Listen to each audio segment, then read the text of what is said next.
Salut, je suis Laurent Argelier. Bienvenue dans La Série. Dans ce podcast, je vous invite à partager un pur moment de plaisir avec une personnalité d'exception. Le concept de cette interview sans filtre est intime. Je te tutoie et tu me dis tout. De simples questions pour des réponses sans détour, directes et avant tout sincères. À présent, chers amis, partageons ensemble et intensément ce moment présent avec notre invité et bonne écoute à vous.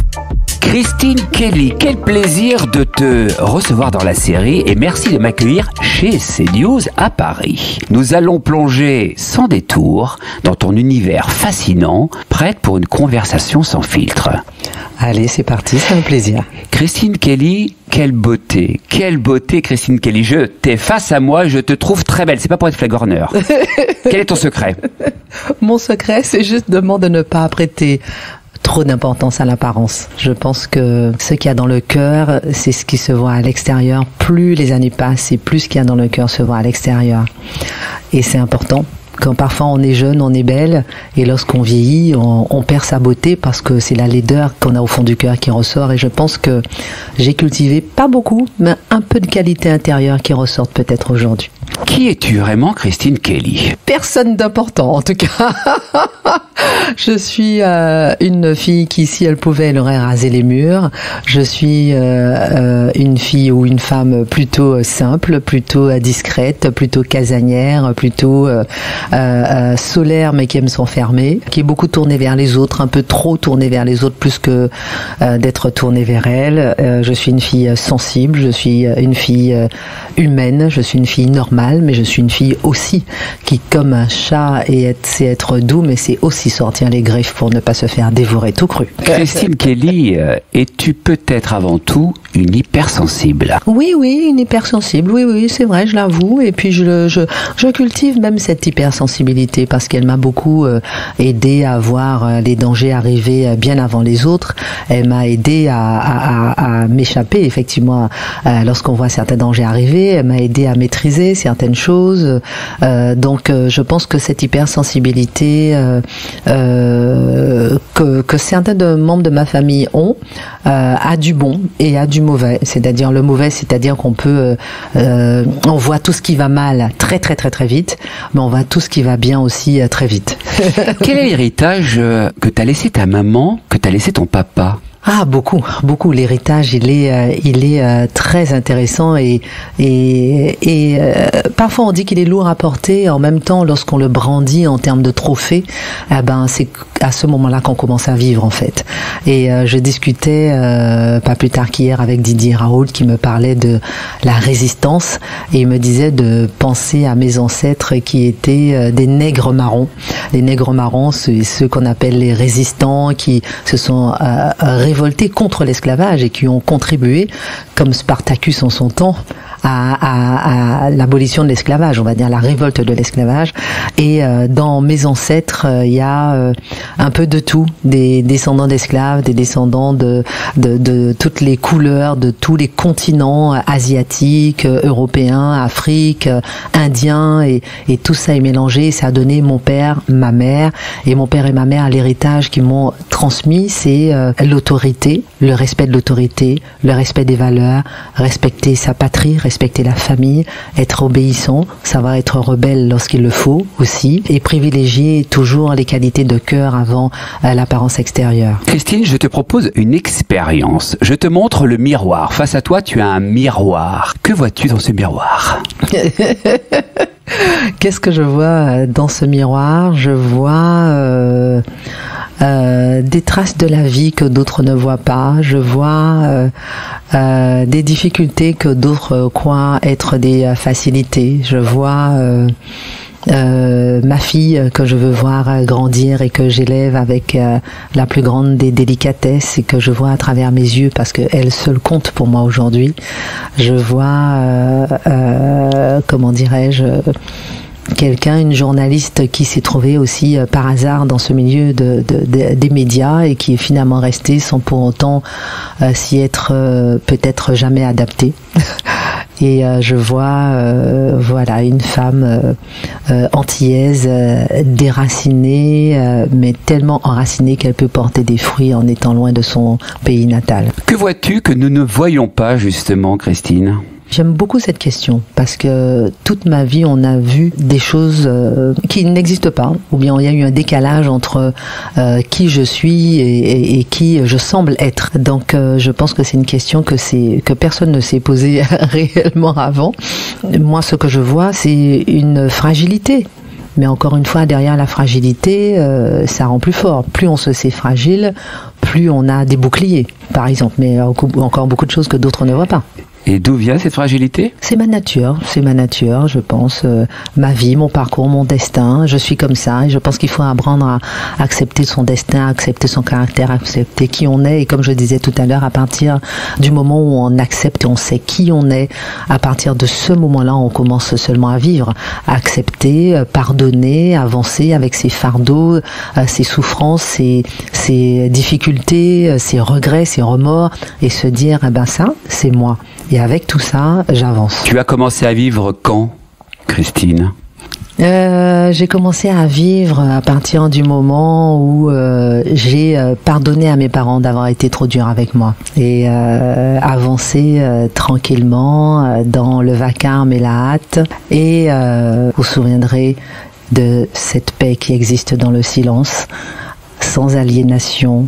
Vivez autant que possible en harmonie, en bons termes avec toute personne. Dites clairement et doucement votre vérité. Un extrait du Testament de Baltimore. Quel conseil donnerais-tu à la jeune Christine si tu pouvais voyager dans le passé ? Oh, je la prendrais dans mes bras, cette jeune Christine qui a 5 ans et qui se dit pourquoi je n'ai pas d'amour, mais pourquoi je n'ai pas suffisamment de câlins, pourquoi personne ne me dit je t'aime. Et je lui dirais, sache qu'aujourd'hui tu es en train de construire un avenir beaucoup plus fort que tu ne le crois et ton manque d'amour aujourd'hui construira ta carrière, ta personnalité, ton destin et que tu pourras arroser d'amour bien d'autres personnes comme ta fille, celle que tu as élevée. Christine, quelle valeur veux-tu transmettre à ta petite Léa ? Oh, j'adore ton regard. Détermination, maîtrise des émotions et adaptation. Je le dis très régulièrement, mais c'est important, ces valeurs. Et l'autre jour, elle allait à l'école, un peu les larmes aux yeux, et elle me dit, maman, tu me manques, j'ai pas envie de te quitter. Et je lui ai dit, tu sais, maman n'enlèvera jamais les obstacles devant toi, mais je vais te tenir la main pour franchir les obstacles. Donc tu vas aller à l'école et je vais te dire pourquoi il faut aller à l'école. Et c'est important. Et elle est repartie avec le sourire. Et je lui ai dit qu'il faut s'adapter dans toutes les circonstances. Il faut rester déterminé, même si on pleure parfois. Il ne faut pas avoir honte de ses pleurs, mais il faut maîtriser ses émotions, c'est-à-dire savoir à quel moment on pleure, où on pleure, limiter ses pleurs. Et effectivement ne pas forcément se mettre en colère non plus n'importe où, n'importe quand. Donc détermination, maîtrise des émotions et adaptation. On analyse souvent les échecs, mais rarement les succès. Pourquoi ton émission Face à l'info sur CNews connaît un tel succès avec des records d'audience historiques ces derniers mois ? Et c'est vrai qu'on apprend surtout au moment des échecs. Donc c'est une très très très belle remarque. Je pense que les gens aiment le courage. Alors hier soir j'étais à un dîner et c'est intéressant de voir des gens qui sont venus m'embrasser, merci madame, bravo pour ce que vous faites, etc. Et de voir que ce sont des gens qui au début de l'émission ne se seraient jamais approchés de moi. Pour autant on était toujours en première chaîne info, Face à l'info, mais qui avaient peur, qui avaient honte, qui n'osaient pas, qui espéraient que peut-être Face à l'info n'existerait peut-être plus, c'était à l'époque de Zemmour, etc. Et les gens ressortent souvent le côté courageux, le côté des mots comme courage, calme, démocratie, merci, ce souffle, merci d'exister. Voilà ce que disent les gens. Donc je pense que c'est avec ce mélange de mots, peut-être qu'on pourrait expliquer une réussite, mais qu'est-ce qu'une réussite si on n'est pas arrivé au bout du bout ? On est en cours de chemin. Il faut que ça dure. Et pour toi, le bout du bout, c'est lequel ? Sachant qu'après un bout, il y a toujours un bout. Oui, c'est vrai, il y a toujours un bout. Par exemple, je prends l'exemple de TPMP. Par exemple, TPMP a duré 15 ans. Là, c'est bientôt fini. Mais je veux dire, c'est une réussite. Nous, ça fait 5 ans. C'est une réussite sur 5 ans. Mais on peut encore peut-être essayer de continuer. Mais chaque jour qui passe, je trouve que c'est important de ne jamais s'asseoir sur ses lauriers pour se dire, ça y est, on a réussi. Mais de toujours rester un peu comme au squat. Ne pas s'asseoir complètement et se dire qu'on avance encore. As-tu déjà évité de traiter un sujet ou d'exprimer une opinion sur Face à l'info par peur des réactions négatives? Par peur des réactions négatives, peut-être pas. Par peur de l'ARCOM et du juridique de l'audiovisuel, oui. Et par peur au respect. Par peur de la réaction des autres, je pense qu'on finit par comprendre que je n'ai pas beaucoup peur. Ça peut me faire mal, mais voilà. Mais sur Twitter, je me suis déjà tellement fait insulter mais je dis quand même ce que je pense, hein, voilà. En revanche, oui, je fais attention pour respecter les textes de l'audiovisuel qui sont parfois différemment interprétés. Mais dans ce contexte de liberté d'expression décadente et en plein déclin, c'est sûr que il y a des sujets sur lesquels il faut faire attention. Aujourd'hui, on ne peut plus parler de tous les sujets comme avant. Toutes les minorités sont vite heurtées. Moi, par exemple, me dire comment il faut dire personne de couleur, black, noir. Je dis attends, écoutez-moi bien. Tu m'appelles comme tu veux. Je m'appelle Christine. Tu m'appelles Noiraude. Tu m'appelles Noir. Tu m'appelles Négresse. Tu m'appelles ce que tu veux. Je sais qui je suis. Non, mais j'exagère un peu, mais mais c'est pour dire que c'est pas dans la sémantique qu'est mon identité. On est toujours dans la susceptibilité de la définition de l'identité de l'autre ou des mots ou bien qu'ont prononcé celui-ci ou celui-là à la télé, alors qu'en réalité, qu'est-ce que ça change au quotidien dans votre vie? Tu vois ce que je veux dire? C'est-à-dire que les gens, beaucoup de personnes se sentent heurtées. Ah oui, on a parlé des nains, alors il faut absolument porter plainte à l'ARCOM. Ah tiens, on a parlé des aveugles, il faut porter... Enfin, les minorités, mais en réalité, qu'est-ce que ça change à ton quotidien? T'es noir, tu restes noir, t'es nain, tu restes nain, t'es aveugle, tu restes aveugle. Donc cette susceptibilité mal placée, malheureusement, je la déplore un peu aujourd'hui. Et parfois tu en souffres de cette situation? Oui, on peut en souffrir. Hein. Oui, on peut en souffrir effectivement de cette... parce qu'en fait, ça cache la réalité de la société. Aujourd'hui, on n'est plus dans... La famille a complètement disparu, l'individualité a pris de plus en plus d'importance et ça, je le déplore. C'est-à-dire qu'on puisse mettre une minorité et la dresser en héros de la société entière, alors que la société entière n'est qu'une succession de minorités, ben oui, ça je le déplore. Je pensais l'autre jour à Nicolas Battini, un homme que j'ai vu politique sur CNews, qui était l'invité de Mathieu Bocoté. Il racontait comment la force de l'identité corse et la reconnaissance de l'identité corse mettrait en avant et renforcerait la puissance du patriotisme français. Et je pense que pour les Antillais, ça c'est pareil. Et je lui ai envoyé un SMS d'ailleurs en ce sens. Et je pense que pour les minorités, c'est pareil. C'est-à-dire que reconnaître les minorités, oui, mais dans l'entité de la nation française et pas en supériorité à la nation française. C'est très intéressant et c'est très touchant puisque, étant d'origine corse, puisque je suis à Castelli, en Corse, je trouve que tes propos sont très, très, très justes et je valide absolument ce que tu viens de dire. Non mais c'est vrai, je rebondis et c'est vrai que c'est pas moi, c'est parce que je suis bien dans ma peau, je sais que je suis une Antillaise, je sais qui je suis, guadeloupéenne, j'ai grandi entre deux cocotiers et deux manguiers et j'en suis fière et je sais parler le créole, etc. Mais je suis encore d'autant plus attachée à la nation française. Et d'après toi, Christine, quel est le secret derrière le succès de CNews? La liberté, je crois, la liberté, l'humilité. Le fait d'être challenger a donné une certaine humilité à toutes les équipes et je n'oublierai jamais le jour où j'ai eu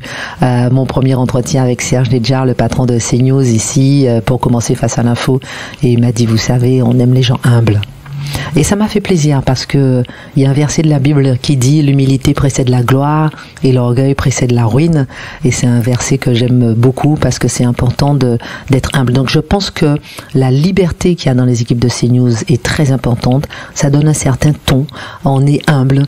Je pense qu'il y a personne qui se la raconte plus que d'autres. Alors bien sûr, chacun a sa personnalité, mais ça fait partie du succès. Je pense que ça se reflète à l'antenne, cette liberté et cette humilité. Je vais parler de deux de tes petits camarades. Et selon toi, pourquoi Pascal Praud de CNews et notre petit camarade Cyril Hanouna suscitent autant de controverses? Pourquoi ils suscitent des controverses? Je connais plus Cyril Hanouna que Pascal Praud. Et je trouve les controverses injustifiées par rapport à Cyril, par exemple, parce que c'est quelqu'un qui a un cœur extrêmement sensible, qui a été parrain de mon association, c'est pour ça que je connais bien, qui a vraiment le cœur sur la main. Et s'il faut aller plus loin, peut-être que leur dénominateur commun, c'est le fait qu'ils disent les choses, franchement. Le fait qu'ils osent dire ce qu'ils pensent. Le fait qu'ils osent se mettre à la place du public, du téléspectateur et se dire, voilà ce que le téléspectateur pense à l'instant, à l'heure qu'il est. Et oser peut-être être le porte-voix des Français, ça peut-être choquer, ça peut prêter à controverse.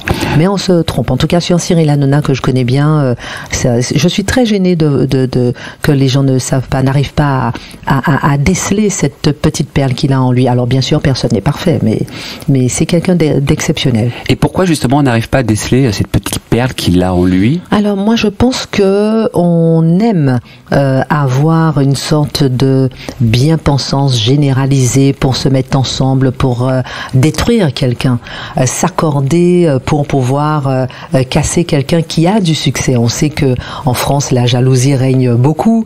On sait que Cyril Hanouna a un très grand succès auprès des jeunes et voilà, beaucoup lui ont cherché à mettre des bâtons dans les roues et pour cacher justement ces aspects positifs. Ce qu'il a fait dans l'audiovisuel, je n'ai vu personne d'autre le faire. Et lorsque j'étais au Conseil supérieur de l'audiovisuel, je le disais, c'est-à-dire offrir une maison à une maman défavorisée, un enfant, offrir 2 ans de course à une famille en détresse. Qui a fait ça dans l'audiovisuel? Quelle fréquence télé a permis gratuitement de faire ça? Oui, il y a le Téléthon, bon, ça c'est autre chose, ça n'a rien à voir. Mais quelle fréquence a permis justement une telle générosité? La télévision a une action sociale et c'est dommage d'ailleurs que C8 perde cette action sociale. Qui veut la peau de Cyril Hanouna, Christine Kelly? Alors ça, je ne sais pas. As-tu au moins une idée? Non, mais je pense que chercher à identifier qui comme étant une personne, c'est se tromper, je pense. Mais je pense que cette nébuleuse contre Cyril Hanouna est la même qui est contre C8, qui est contre CNews, qui est contre la France. Contre la France. Mais oui, je pense. Je note. Le succès, contre la France, Cyril Hanouna, il ne vit pas du service public, hein. C'est pas un fonctionnaire, c'est quelqu'un qui aime la France, c'est quelqu'un qui aime sa patrie, c'est quelqu'un dont le père est arrivé en France et qui a fait son chemin, et voilà, donc, qui est contre Cyril, qui est contre C8, qui est contre, voilà, c'est une certaine nébuleuse qui n'aime pas le succès, qui n'aime pas la réussite, qui n'aime pas la France, qui n'aime pas son prochain. Et on peut continuer comme ça, 3 points de suspension. Dans ton ouvrage Femmes en politique, premier bilan, tu analyses l'évolution de la présence des femmes en politique. À ton avis, quel est le principal obstacle à la représentation peu importante des femmes en politique aujourd'hui, Christine Kelly? Je dirais comme Michel Alliot-Marie, c'est l'homme. L'homme et l'homme politique. L'homme politique. Alors attention, je dis bien l'homme politique qui veut faire tout le temps des quotas. Je suis anti-quotas, moi ça me hérisse le poil. Qui veut faire des quotas, des lois sur la parité. On est à combien de lois sur la parité? Et pour avoir, juste avant les législatives, là j'ai pas compté, mais c'était 36% de femmes à l'Assemblée nationale. C'est une honte. Je veux dire, ou bien on a 50%, on fait plusieurs lois sur la parité, on a 50% de femmes à l'Assemblée nationale. On n'a pas 20% des femmes maires, mais on a 50% des femmes qui sont maires en France. Ou bien on arrête cette histoire de loi sur la parité. Et je pense que cette histoire de loi sur la parité, pour reprendre ce que disait Michel Alliot-Marie qui était contre, c'est justement brider les femmes à un certain niveau. Donc quand je dis l'homme, je dis avec un grand H, c'est la politique de façon générale. Et ce portrait que j'ai voulu faire, ces 30 portraits que j'ai voulu dresser des femmes en politique, c'était une façon pour moi de montrer à quel point on veut catégoriser les femmes politiques dans un certain secteur, dans un certain cadre. Elles sont douces, elles seront plus aimables, elles seront plus éthiques, elles seront plus responsables, elles seront plus dans la réflexion, elles seront plus portées sur l'environnement, elles seront plus famille. Que nenni. La réalité, lorsqu'on regarde ces 30 portraits, c'est que ces femmes sont des hommes politiques comme les autres, et la réalité c'est que libérer les femmes de ces textes sur la parité afin qu'elles puissent accéder au pouvoir comme tout le monde. Et parmi ces 30 portraits de femmes qui sont des hommes politiques comme les autres que tu as interviewé pour ce livre, y a-t-il un témoignage ou une anecdote qui t'a particulièrement touché et qui illustre de manière poignante les défis qu'elles doivent surmonter? Je penserais peut-être à la guerre qu'il y a eu entre Martine Aubry et Ségolène Royal, deux femmes d'un même parti, deux femmes qui se battent pour avoir la tête d'un parti politique, deux femmes sans foi ni loi. Alors j'ai croisé hier soir Ségolène Royal, je l'aime beaucoup, j'ai pas de souci là-dessus, mais d'analyser ce combat politique et de voir que on peut être féminine. Ségolène Royal est féminine. Un peu moins Martine Aubry, mais chacun son style. Mais on peut être féminine, on peut être femme, on peut être déterminée, mais lorsqu'il s'agit effectivement d'avancer en politique, sans foi ni loi, la sororité a complètement disparu. Et cette petite anecdote de la politique française qu'on a vite oubliée illustre beaucoup le fait que la femme politique est un homme politique. Christine Kelly, la résistante. La résilience est un thème clé de ton parcours. Quels conseils pourrais-tu donner pour ceux qui font face à des obstacles pour persévérer dans leurs ambitions? Alors déjà, la vie ne laisse plus de place du tout pour les faibles. Donc c'est marche ou crève, si tu permets l'expression un peu caricaturale, mais pour avancer, il faut cultiver sa force, il faut admettre ses faiblesses, cultiver ses forces, admettre de tomber, mais remonter sur le cheval, admettre de ne pas toujours être fort, mais avancer. Il faut être résilient effectivement et résistant dans la vie. Et si on n'est pas résistant, c'est que on va se faire manger d'une façon ou d'une autre par quelqu'un. Parfois, il faut faire semblant de se laisser manger et finalement de ne pas se laisser manger, mais il faut jouer avec la vie, mais ne jamais baisser les bras. Christine, je vais te demander de choisir un mot pour définir chacun de ces mots. C'est quoi le bonheur? Amour. C'est quoi la vie? Ma fille. C'est quoi la mort? La vie. C'est quoi Dieu? Tout. Souhaites-tu approfondir l'une de tes réponses? L'une de mes réponses, c'est quoi la mort? C'est la vie. Je vais approfondir à cet endroit-là. Et je souscris. Ah oui, tu souscris, pourquoi? Pourquoi je souscris? Oui. Parce que moi, j'ai eu la chance, dans mon malheur, d'accompagner ma maman en soins palliatifs jusqu'à son dernier souffle. Et la vie fait partie de la mort. La vie fait partie de la mort. Une fois qu'on a compris qu'on peut mourir, on commence à vivre. Et je pense que c'est important de savoir que, au lieu de, d'avoir peur de la mort, au lieu de repousser la mort, de l'embrasser et de se dire, je sais que tu fais partie de ma vie, et raison de plus pour que je puisse vivre à 100% aujourd'hui, chaque instant qui passe, chaque minute qui passe, parce qu'on ne sait pas si on sera là demain. La mort, c'est la vie. On va tous mourir. Mais aujourd'hui, on a le souffle de vie. Ce matin, quand j'ai ouvert mes yeux, j'ai dit à Dieu merci.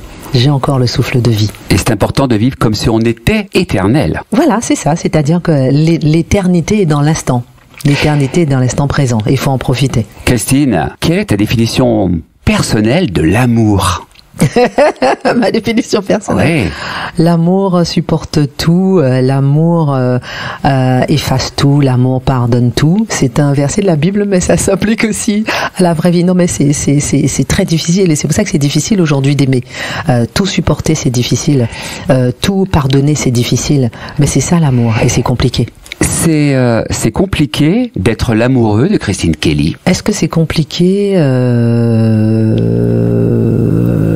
Oui, je pense. Et pourquoi Pourquoi tu postules? Je postule, je suis sous le charme, c'est pas objectif. Mais au-delà d'être sous le charme, pourquoi c'est difficile d'aimer Christine Kelly? Elle qui a tant besoin d'amour, elle qui court après l'amour depuis toujours puisqu'elle a manqué d'amour et elle a besoin d'être aimée pour continuer à avancer. Alors déjà l'amour, je l'ai trouvé, je pense, sur mon parcours en faisant de la télévision par inadvertance, et ça a comblé ce manque d'amour que j'avais, et je me suis rendu compte il y a pas si longtemps que ça, hein, que j'avais quand j'étais petite, comme souvent ceux qui font de la télévision le font pour combler un manque.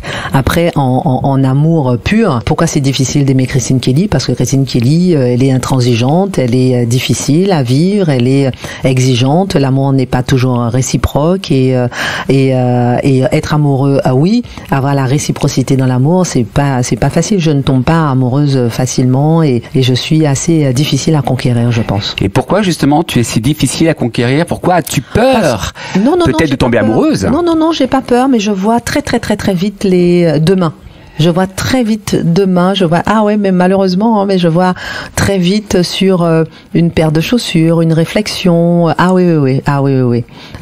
Mais bon, voilà. Je vois très vite le profil de quelqu'un, comment ça peut évoluer ou pas, comment ça peut matcher ou pas. Je vois très vite une éventuelle jalousie qui peut surgir. Donc, du coup, je ferme beaucoup de portes à clé, et je suis vite blindée parce que je sens beaucoup les gens, et ça veut pas dire que toutes les portes sont fermées à clé, les portes sont ouvertes, certaines portes sont ouvertes bien sûr, mais je suis très exigeante parce que l'amour c'est le dernier rempart d'une femme et de la vie d'une femme, et si l'amour n'est pas vraiment hyper protégé, ça veut dire qu'on est à la rue.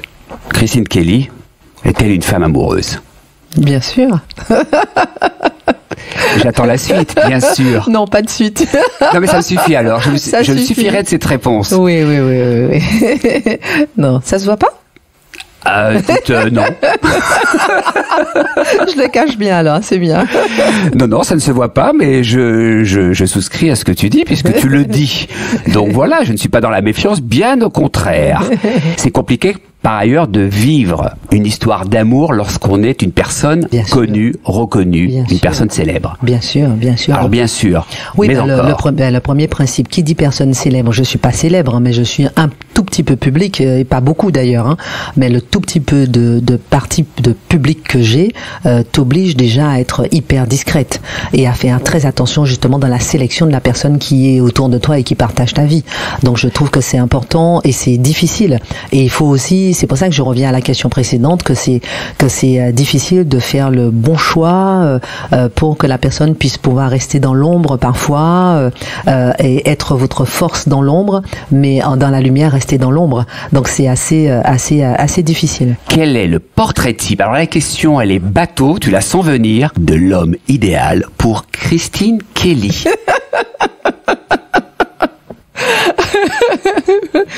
Alors, peu importe la couleur de peau, peu importe la taille, peu importe l'intellectuel, mais un peu d'intelligence, beaucoup de générosité, beaucoup de patience, pas de joueur d'argent par exemple, pas d'alcoolique. Non mais tu me demandes, je te réponds. J'écoute. Avec une spiritualité. Je note. Avec une spiritualité. Je trouve que c'est bien d'être dans la verticalité. On s'empresse toujours d'être dans l'horizontalité, mais il faut d'abord une verticalité. Et de la discrétion, de l'humilité, voilà, toutes ces valeurs-là. Et je pense que des valeurs aussi que je partage, comme quelqu'un qui aime la France, quelqu'un qui aime son pays, quelqu'un qui aime les valeurs de la famille.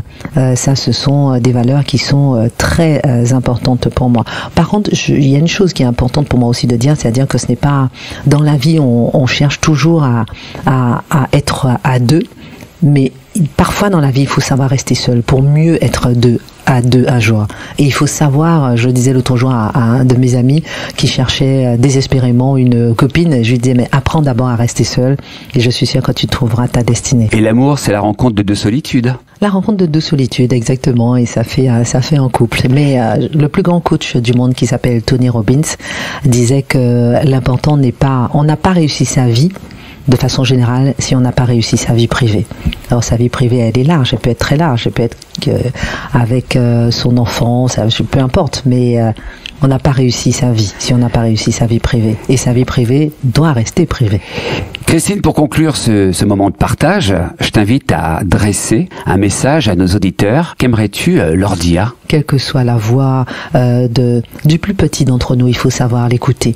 Et si on savait, et c'est marrant parce que lorsqu'on s'était rencontrés, toi et moi, il y a quelques années, 5 ans je pense, c'est ça. Je t'avais dit, je ne sais pas si tu t'en souviens, c'était les loisirs, mais je t'avais dit que si la société pouvait être à l'image de l'émission Face à l'info, c'est-à-dire savoir écouter l'autre, on n'en serait pas là aujourd'hui. Je pense que pour une amélioration de la démocratie, en tout cas pour préserver ce qui reste de la démocratie, je pense que c'est important de savoir écouter l'autre, savoir, comme dans un couple, comme face à son conjoint, supporter les arguments de l'autre, supporter les contradictions de l'autre, et même dans son couple, dans la vie, dans la société, dans la famille, pour pouvoir avoir une vie meilleure, une démocratie qui tient encore, en tout cas pour ce qu'il en reste. Merci Christine Kelly, prends soin de toi et sois intensément heureuse. Merci infiniment, toi aussi. C'est adorable, beaucoup. Merci à tous. Vous avez écouté la série de Laurent Argelier, Portez-vous bien et soyez intensément heureux.